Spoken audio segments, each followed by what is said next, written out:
intermittent problems starting, dragging time to time. Got a new starter in, measuring the distance between the flex plate and the cog on the starter that engages. And you do that with a 1/8 drill bit or a 3mm socket or something. 3mm wire. So you've got to check the teeth. Check wherever you can on the teeth. If you can't crank it or whatever, I think that may involve some other stuff. You just visually inspect to make sure it's not worn down, not rounded. And mine looks pretty good, at least from the bottom half.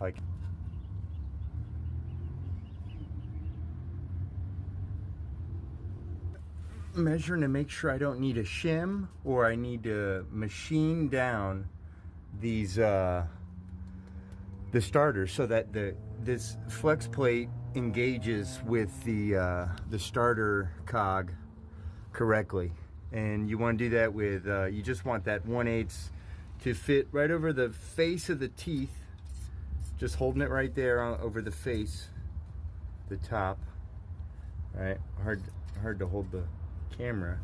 All right, so I'm over the top, and in there you're going to see a starter. You see right towards the end that little that bushing there. It's kind of, and that's what I'm going by.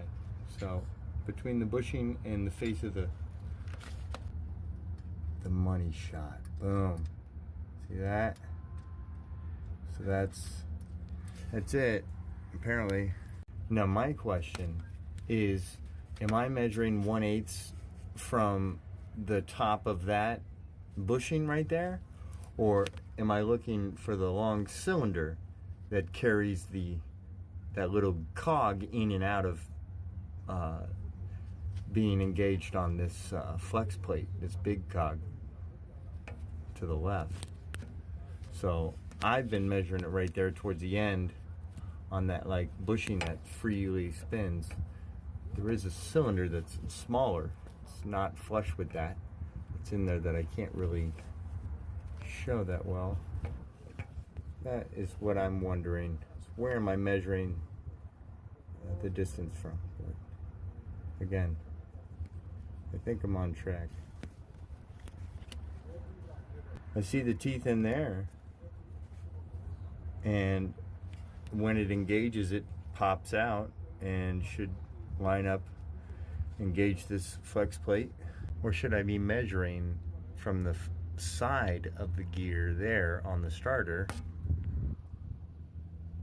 to the side of the flex plate?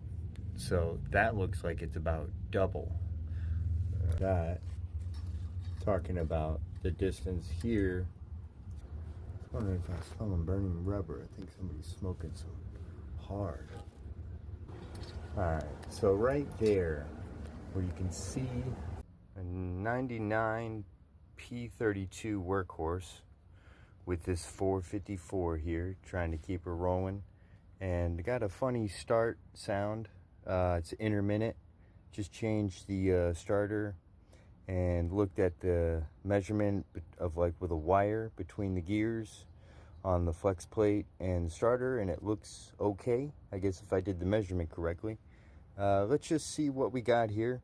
Also got a timing, a little bit off on timing, fucking story of my life, timing. Fuck.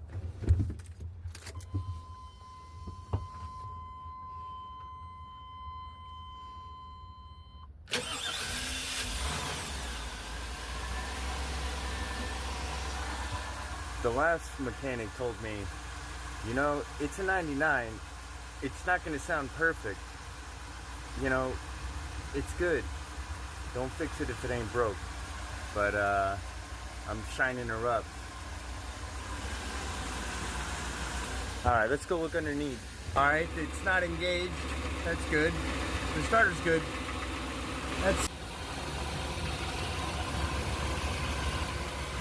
This baby purrs. Ooh. way. There's a pooling of radiator fluid. Not a lot, but just a little bit. And right there really is where it pools. And so maybe somebody knows what that is. Alright. We're gonna mess with the timing. And hopefully it'll keep running. We're gonna do it while it's running. I've got this app and this adapter right there. And Torque Pro Advanced, at 25 degrees advanced. So I want to get it close to zero, within 3 degrees. So with a 9/16, the hold down clamp right there is all you do is loosen it. You just really want to loosen it. Be real careful, just a tad. And you want to keep a little tension on it so that when you're moving this distributor slowly, when you're just easing it just a degree or two, there's a huge change in the readings I'm getting with the Advance. I can't get it any lower than 25 degrees positive ahead. So, and it's got a little bit of a shake.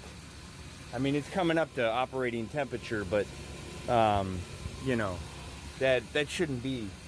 So I think that's pretty sure. I'm pretty sure now that I'm off a tooth or two. Yeah, so I'm back to watching more videos, and hope she keeps cranking over. And yeah, to relate it to our capitalist system crushing us all into poverty, I'm trying to cut some corners, and I'm trying to do it myself, even though some of this stuff is highly technical and requires extensive knowledge, or at least some experience. And no, I don't have anybody looking over my shoulder to let me know that's the right way. But I have found some folks that'll, for cheap, you know, use my tools with me and work alongside and help me with the stuff I can't fix. And when you deal with mechanics like that, well, you know, we're all just trying to feed ourselves. And fuck, what does that look like? It's a fucking dumpster fire. Not having the tools they need for the job and half-assing it. But that's all I can afford.